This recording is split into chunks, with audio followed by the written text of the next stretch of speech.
ခရမ်းကစော့သီးဆိုတာကျွန်တော်တို့မြန်မာလူမျိုးတွေထမင်းနဲ့တွဲစားနေကြရိုးရိုးရှင်းရှင်းဟင်းသီးဟင်းရွက်တစ်ခုပါဒါပေမဲ့လို့ဒီသေးငယ်တဲ့အသီးလေးတွေထဲမှာကျန်းမာရေးအတွက်အစွမ်းထက်တဲ့အာနိသင်တွေအားအသင့်စရာကောင်းလောက်အောင်ကိုပါဝင်နေပါတယ်ခရမ်းကစော့သီးကိုမှန်မှန်လေးစားသုံးပေးခြင်းအပြင်ကတော့ခန္ဓာကိုယ်တစ်ခုလုံးစနစ်တကျကျန်းမာလာစေပြီးတော့ဈေးကြီးပေးပြီးတော့ဝယ်ရတဲ့ဖြည့်စွက်အာဟာရတွေတော့မှမလိုအပ်တော့ဘူးလို့ဆိုပါတယ်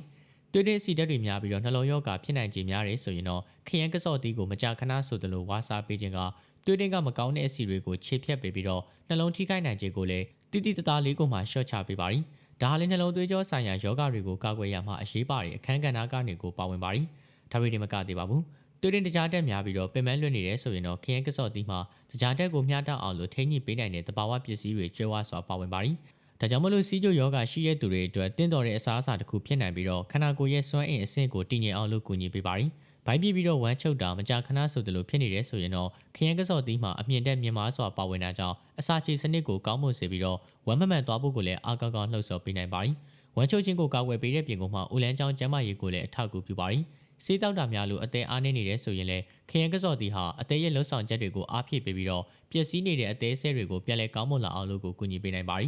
အသေးကိုအစိတောက်တွေကနေကိုကာကွယ်ပေးတဲ့တဘာဝဆေးစွမ်းကောင်းတစ်ခုပါပဲသွေးပေါင်ချင်းမမှန်ဘူးဆိုရင်တော့ခရမ်းကစော့သီးကသွေးပေါင်ချင်းကိုပုံမှန်ဖြစ်အောင်လို့ချိန်ညှိပေးနိုင်စွမ်းရှိပါသည်သွေးတိုးခြင်းဒါမှမဟုတ်ရင်သွေးပေါင်ကျခြင်းတို့ကိုထိန်းညှိပေးနိုင်တာကြောင့်သွေးတိုးယောဂရှိတဲ့သူတွေအတွက်အထူးကုန်မှတင်လျော်ပါသည်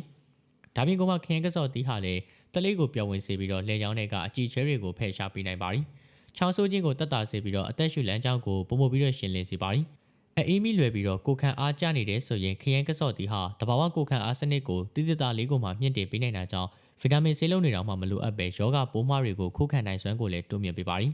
မနက်ပိုင်းအဆင့်မြင့်ကြိုက်ခဲပြီးတော့ရောင်ရမ်းနေတဲ့သူတွေအတွက်ကလည်းခရမ်းကစော့သီးကယောဂပိုးမွှားတွေကိုခုခံနိုင်စွမ်းကိုလည်းတိုးမြှင့်ပေးပါသည်မနက်ပိုင်းအဆင့်မြင့်ကြိုက်ခဲပြီးတော့ရောင်ရမ်းနေတဲ့သူတွေအတွက်ကလည်းခရမ်းကစော့သီးကအဆင့်မြင့်ရောင်ရမ်းမှုကိုရှော့ချပေးပြီးတော့အဆစ်တွေကိုပုံမပြောင်းပြောင်းစေနိုင်ပါသည်နာကျင်မှုကိုလည်းရှော့ချပေးတဲ့သဘာဝဆေးဘက်ဝင်အသီးတစ်မျိုးပါအစားအသောက်မတန်ရှင်းမှုကြောင့်ဝမ်းလျှော့နေတယ်ဆိုရင်လည်းပဲခရမ်းကစော့သီးကိုစားပါခရမ်းကစော့သီးဟာဦးလန်းချောင်းတွေကပိုးမွှားတွေကိုတတ်ပေးနိုင်ပြီးတော့ဝမ်းလျှော့ခြင်းရဲ့လက္ခဏာတွေကိုလျင်မြန်စွာရှော့ချပေးနိုင်ပါသည်။သွားပိုးစားလွယ်ပြီးတော့ပါးစပ်နံနေတဲ့သူတွေအတွက်ကလည်းအသုံးဝင်ပါသည်။ခရမ်းကစော့သီးဟာပါးစပ်ထဲကပိုးမွှားတွေကိုရှော့ချပေးပြီးတော့တဖုံးတွေကိုလည်းတန်ပါစေကသွားတွေကိုခိုင်ပါစေပါသည်။တဖုံးသွေးယိုခြင်းနဲ့ပါးစပ်အနာများတွေကိုလည်းတတ်တာစေနိုင်ပါသည်။ကလေးမွေးပြီးတော့မိခင်တွေပြန်လဲကောင်းဖို့ခက်ခဲနေတယ်ဆိုရင်တော့ခရမ်းကစော့သီးဟာလည်းတအိမ်ကိုအားဖြည့်ပေးပြီးတော့စွမ်းအင်ကိုတိုးပွားစေကလျင်မြန်စွာပြန်လဲကောင်းမွန်လာအောင်လို့ကူညီပေးနိုင်တာကြောင့်နေတိုင်းကိုမှစားသုံးပေးတင်ပါသည်